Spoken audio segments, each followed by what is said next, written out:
आपने शायद ये कई बार सुना होगा कि हम इंसान वार्म ब्लडेड हैं और रेप्टाइल्स जैसे कि crocodiles, lizards etcetera cold blooded. हम इंसान अपनी बॉडी का टेम्परेचर लगभग 36 से 37 डिग्री सेल्सियस के बीच में मेंटेन करते हैं। लेकिन वहीं अगर हम लिजर्ड्स या क्रोकोडाइल्स एक्सेट्रा को लें तो उनकी बॉडी का टेम्परेचर काफी कम होता है। वह अपनी बॉडी के टेम्परेचर को रेगुलेट नहीं करते बल्कि अपने एनवायरनमेंट पर डिपेंड करते हैं अपने बॉडी के टेम्परेचर को मेंटेन करने के लिए। उनकी बॉडी का टेम्परेचर एनवायरनमेंट के टेम्परेचर के साथ चेंज होता है। लेकिन हम इंसान और मैमल्स, बर्ड्स एक्सेट्रा ऐसा नहीं करते। हम अपनी बॉडी के टेम्परेचर को एक्टिवली मेंटेन करते हैं, लेकिन यह प्रोसेस काफी मेहनत वाला है क्योंकि अपनी बॉडी के टेम्परेचर को एक्टिवली मेंटेन करने के लिए हमें काफी ज्यादा फूड की जरूरत पड़ती है। और बड़े एनिमल्स का काफी सारा टाइम सिर्फ उस फूड को इकट्ठा करने में निकल जाता है जो कि उनकी बॉडी के टेम्परेचर को सही तरीके से मेंटेन करने के लिए जरूरी होता है। तो अब आप सोच रहे होंगे कि आखिर अगर वार्म ब्लडेड होना इतना टैक्सिंग है तो फिर एवोल्यूशन ने आखिर इसे खत्म क्यों नहीं कर दिया। तो ऐसा क्यों नहीं हुआ कि हम सभी वार्म ब्लडेड नहीं बल्कि कोल्ड ब्लडेड बन जाते। तो चलिए आज के वीडियो में हम इसी बारे में जानने की कोशिश करते हैं।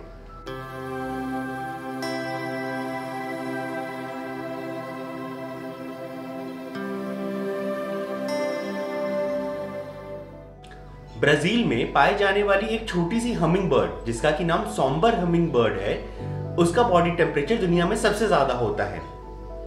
अगर हम इंसानों का बॉडी टेम्परेचर इतना ज्यादा होता तो हमारा ब्रेन काम करना ही बंद कर देता, हमें ब्रेन डैमेज हो जाता और हम मर भी जाते।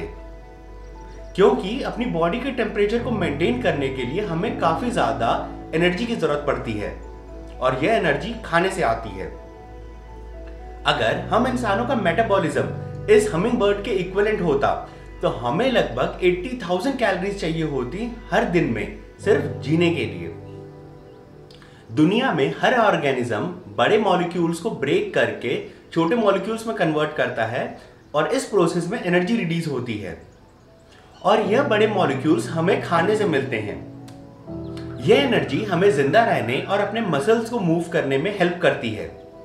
और ऐसे एनिमल्स जो कि इस एनर्जी को यूज करके अपनी बॉडी टेम्परेचर को रेगुलेट करते हैं उन्हें हम एंडोथर्मिक क्रीचर्स या एनिमल्स कहते हैं। हम इंसान एंडोथर्मिक एनिमल्स हैं जिसे हम कॉमनली वार्म ब्लडेड कहते हैं। एंडोथर्मिक एनिमल्स अपने बॉडी के टेम्परेचर को अपने एनवायरनमेंट के टेम्परेचर से ऊपर मेंटेन करते हैं। हम इंसान, मैमल्स, बर्ड्स और कुछ एक्सेप्शंस एंडोथर्मिक हैं, लेकिन हमारी दुनिया में पाए जाने वाले ज्यादातर क्रीचर्स एक्टोथर्मिक होते हैं। इसका मतलब कि वह एनिमल्स अपनी बॉडी के टेम्परेचर को एक्टिवली रेगुलेट नहीं करते हैं। बॉडी के टेम्परेचर को एक्टिवली रेगुलेट करने में काफी ज्यादा एनर्जी की रिक्वायरमेंट होती है। इनफैक्ट हम ह्यूमंस जितनी कैलोरीज कंज्यूम करते हैं उसका 10% सिर्फ हमारी बॉडी के टेम्परेचर को रेगुलेट करने में खर्च हो जाता है। हमारे ब्रेन में पाए जाने वाला हाइपोथैलेमस हमारी बॉडी के टेम्परेचर को रेगुलेट करता है।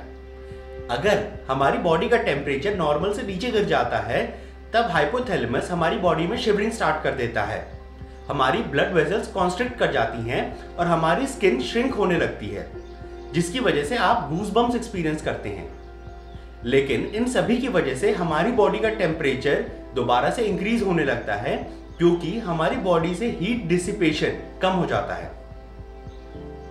वहीं इसके ऑपोजिट अगर हमारी बॉडी का टेम्परेचर नॉर्मल से ऊपर चला जाता है तब हाइपोथैलेमस स्किन को एक्सपैंड कर देता है, ब्लड वेसल्स भी एक्सपैंड हो जाती हैं और हम स्वेट करने लगते हैं।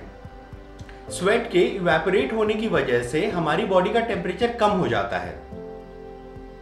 हम इंसान सबसे गर्म एनिमल्स नहीं हैं, यह खिताब तो बर्ड्स के पास है क्योंकि उनका एवरेज बॉडी टेम्परेचर 40 से 44 डिग्री सेल्सियस होता है।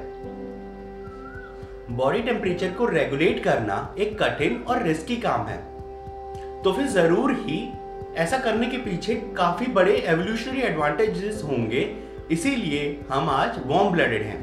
वार्म ब्लडेड होने की शुरुआत आज से कुछ 315 मिलियन ईयर्स पहले हुई, जब सबसे पहली बार एम्फीबियंस पानी से निकलकर लैंड पर वेंचर करने लगे। इनिशियली सभी एनिमल्स एक्टोथर्मिक थे, यानी कि वह अपनी बॉडी का टेम्परेचर एक्टिवली रेगुलेट नहीं करते थे। लेकिन हमारी धरती के इतिहास में एक ऐसा पीरियड आया जहां पर हमारी धरती में से काफी सारा वाटर फ्रीज हो गया। इसे हम ग्रेट ड्राइंग कहते हैं। इसकी वजह से हमारी धरती पर काफी बड़े ड्राई पैचेस बन गए और इन ड्राई पैचेस में सरवाइव करने के लिए इन पहले एम्फीबियंस को कई सारे एडेप्टेशंस करने पड़े, जैसे कि अपनी बॉडी का वाटर बचाना और सन में ड्राई नहीं होना। और इसके लिए इन सभी एनिमल्स को हायर मेटाबॉलिक रेट चाहिए थी। आप अगर अपनी जीभ को अपने मुंह में ऊपर की तरफ टच करें तो आपको हार्ड पैलेट मिलता है, और यह हमारे वार्म ब्लडेड होने की हिस्ट्री में एक सबसे पहले एडेप्टेशंस में से एक है।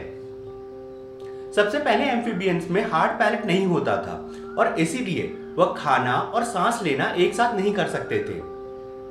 लेकिन हार्ड पैलेट के इवॉल्व होने की वजह से एनिमल्स खा और सांस लेना एक साथ कर सकते थे, और यह एक काफी बड़ा एवोल्यूशनरी चेंज था, क्योंकि हायर मेटाबॉलिक रेट को सस्टेन करने के लिए ज्यादा फूड की रिक्वायरमेंट थी और एनिमल्स इस फूड को कंज्यूम करने के लिए अपनी ब्रीदिंग को सैक्रिफाइस नहीं कर सकते थे। इसके बाद पर्मियन पीरियड में एनिमल्स धीरे धीरे दो पैरों पर चलना शुरू कर दिए। दो पैरों पर चलना वार्म ब्लडेड एनिमल्स के लिए ज्यादा आसान था। ऐसा इसलिए था क्योंकि जिन बड़ी मसल्स को एनिमल्स चलने के लिए इस्तेमाल करते हैं उन्हें ज्यादा एनर्जी की रिक्वायरमेंट होती है, और यह एनर्जी वार्म ब्लडेड एनिमल्स में ही मिल सकती थी। आज हमारी धरती पर ऐसा कोई भी एनिमल नहीं है जिसका कि बॉडी टेम्परेचर 30 डिग्री सेल्सियस से कम हो और वह बहुत तेज काफी देर तक दौड़ सके। कोल्ड ब्लडेड एनिमल्स की मसल्स में इतनी एनर्जी होती ही नहीं है कि वह इंक्रीज्ड एक्टिविटी को काफी देर तक सस्टेन कर सके। और इसके बाद आज से कुछ 252 मिलियन ईयर्स पहले एक ऐसा इवेंट हुआ जिसने धरती पर लैंड पर रहने वाले 70% एनिमल स्पीशीज को खत्म कर दिया।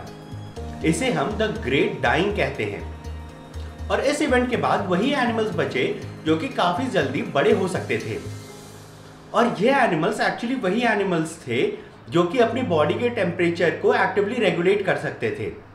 ऐसे एनिमल्स जिनका कि मेटाबॉलिज्म रेट हाई था, और कम कंपटीशन वाली इस धरती पर यह एनिमल्स काफी तेजी से बढ़े, और इन्हीं में से कुछ एनिमल्स ने फाइनली चलकर डायनासोर्स का फॉर्म ले लिया। काफी टाइम तक हमारा यह मानना था कि डायनासोर्स आज के लिजर्ड्स और क्रोकोडाइल्स एक्सेट्रा की तरह ही कोल्ड ब्लडेड और लेजी होते थे, लेकिन जिस तरह से इन्होंने ग्रो किया है उसका मतलब यह है कि यह आज के रेप्टाइल से ज्यादा वार्म ब्लडेड थे। और फाइनली आज से कुछ 66 मिलियन ईयर्स पहले एक मीटियोराइट ने हमारी धरती पर से डायनासोर्स को भी खत्म कर दिया, और डायनासोर्स के साथ ही ज्यादातर बड़े एनिमल्स भी खत्म हो गए। और जो एनिमल्स इस इवेंट के बाद बचे वह ज्यादातर छोटे थे, और इनमें से कई सारे एनिमल्स वार्म ब्लडेड थे। और इन्हीं वार्म ब्लडेड एनिमल्स से आगे चलकर हम मैमल्स इवॉल्व हुए।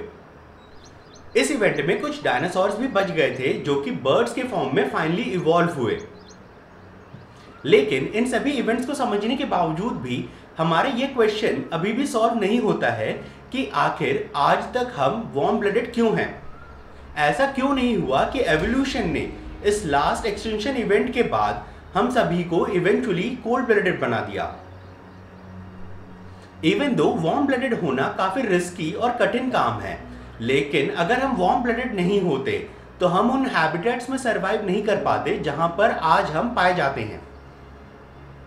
वार्म ब्लडेड होने की वजह से ही हम काफी सारी एक्टिविटीज कर पाते हैं, हम अपने बच्चों को बड़ा कर पाते हैं, क्योंकि अगर हम वार्म ब्लडेड नहीं होते तो हमारे पास इतनी एनर्जी नहीं होती कि हम बच्चों को बड़ा करने में उसे यूज कर पाएं। आज भी हमें वार्म ब्लडेड होने के पीछे के सभी कारणों के बारे में नहीं पता है, लेकिन जैसे जैसे एवोल्यूशन की हमारी समझ इंप्रूव होगी वैसे वैसे हमें अपने आंसर्स भी मिलते रहेंगे। So till that time, stay curious and stay hot.